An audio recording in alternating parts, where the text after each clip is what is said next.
This video was brought to you by Brilliant. Today, a senior Hamas official is killed, Japan launches an investigation into the Tokyo airport collision, and Donald Trump attempts to overturn his ballot ban. From TLDR News, this is your daily briefing for Wednesday the 3rd of January. Our main story today is the news that a senior Hamas leader has been killed in a drone strike in the Lebanese capital of Beirut. And this attack, which Lebanon and Hamas have blamed on Israel, could risk spreading the Gaza conflict well beyond Palestine. The explosion happened last night in a southern neighborhood of Beirut, killing Hamas's deputy leader Salal al-Aluri, along with 2 Hamas military commanders and 4 other members in the Hamas office. As with previous attacks, Israel has neither confirmed nor denied responsibility, but referred the assassination as a surgical strike against the Hamas leadership. If confirmed as an Israeli strike, it would be the state's first attack on Hamas outside of the Palestinian territories since October 7th. So, last night, Lebanon's Prime Minister accused Israel of trying to drag it into a regional war.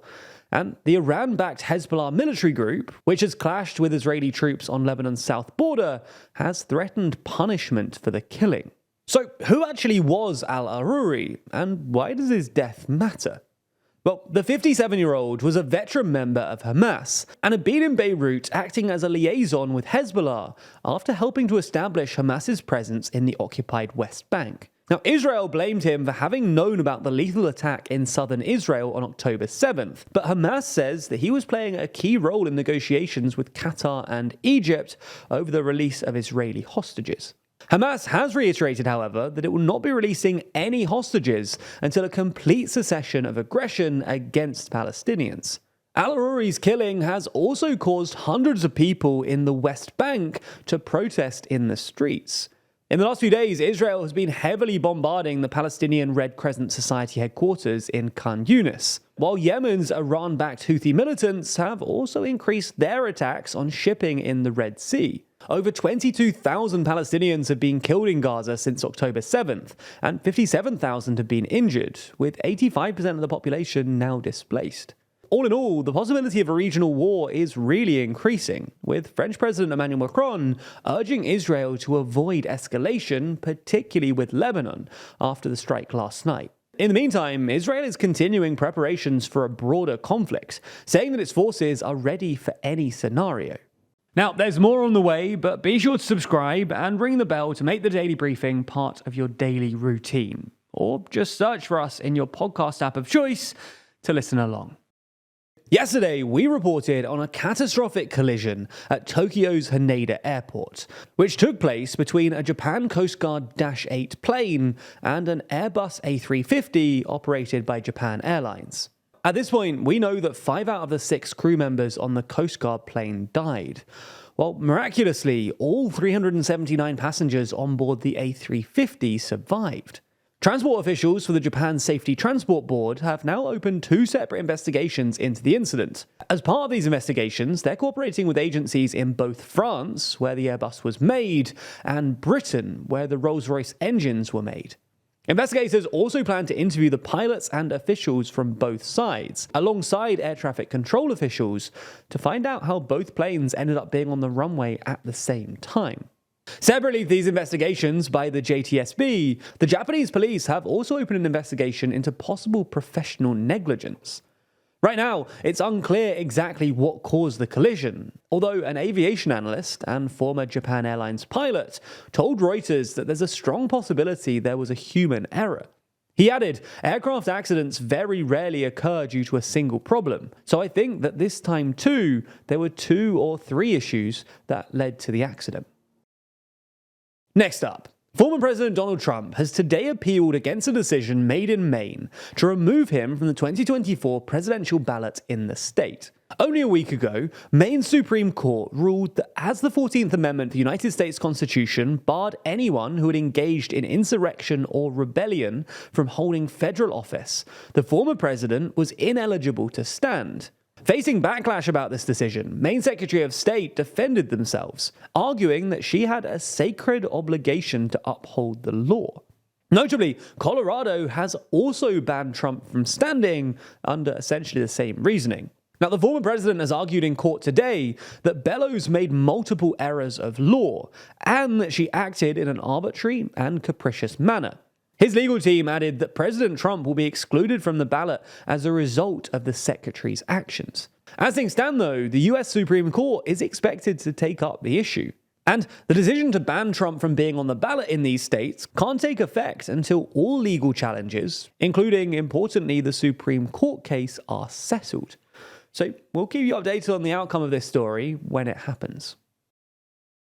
Next up, let's move to Britain, where today marks the start of the longest strike in NHS history. That's because the British Medical Association has stated that junior doctors' pay in England has been reduced by a quarter since 2018.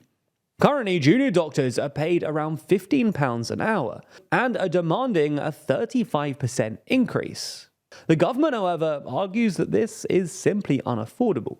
After 5 weeks of negotiation, the Department of Health failed to strike a new deal with junior doctors, prompting the start of this 6-day strike, which is expected to lead to over 200,000 appointments being cancelled. As a result, this is being described as one of the most disruptive strikes in the history of the NHS, and its toughest challenge yet. That's because the strike also comes at the super busy post-festive period, when winter pressures are often the most severe. In fact, the NHS has been crippled for a while now, with long waiting times for patients and the number of staff leaving rocketing over the last few years. Over the past year, more than 1.2 million appointments and treatments have been cancelled due to ongoing strikes, which have cost the NHS over £2 billion. BMA leaders have stated that the government is unlikely to offer a new deal during this strike period, and as such, the strike is expected to end at 7 a.m. on January 9th.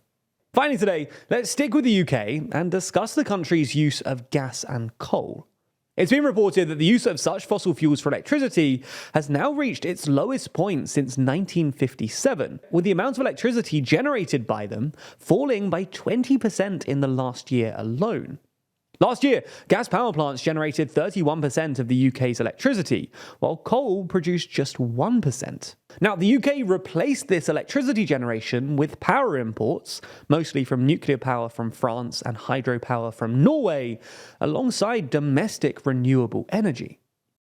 As we step into 2024, many of us are contemplating our New Year's resolutions, always looking to improve ourselves and learn more about the world around us. And while our content is always a good starting point, a lot of the stuff we talk about can seem pretty complicated, especially when we dive into analytics and detailed data. But luckily, there's a fun and easy way to learn more, which doesn't cost thousands of dollars or take years and years of schooling. That's because Brilliant is the best way to learn maths, data science, and computer science interactively. And the good thing is that it doesn't take long to learn either. These complex topics are broken down into small but accessible chunks, designed around your busy schedule. Even just a few minutes a day can help you with accumulating new knowledge over time in a fun and engaging way. As time goes on, you'll get used to that empowering feeling of learning too, because Brilliant isn't just about memorization and lectures. Brilliant teaches you by doing, using active learning techniques to teach you the principles behind otherwise complex topics, and ensuring that you actually understand what's going on. So, whether you want to brush up on your basic math skills, improve your employment prospects, or just have another New Year's resolution for 2024, you can check out everything that Brilliant has to offer free for a full 30 days by going to brilliant.org/TLDR. Plus, the first 200 of you will get 20% off Brilliant's annual premium subscription. Thanks for your support, and thanks to Brilliant for sponsoring this video.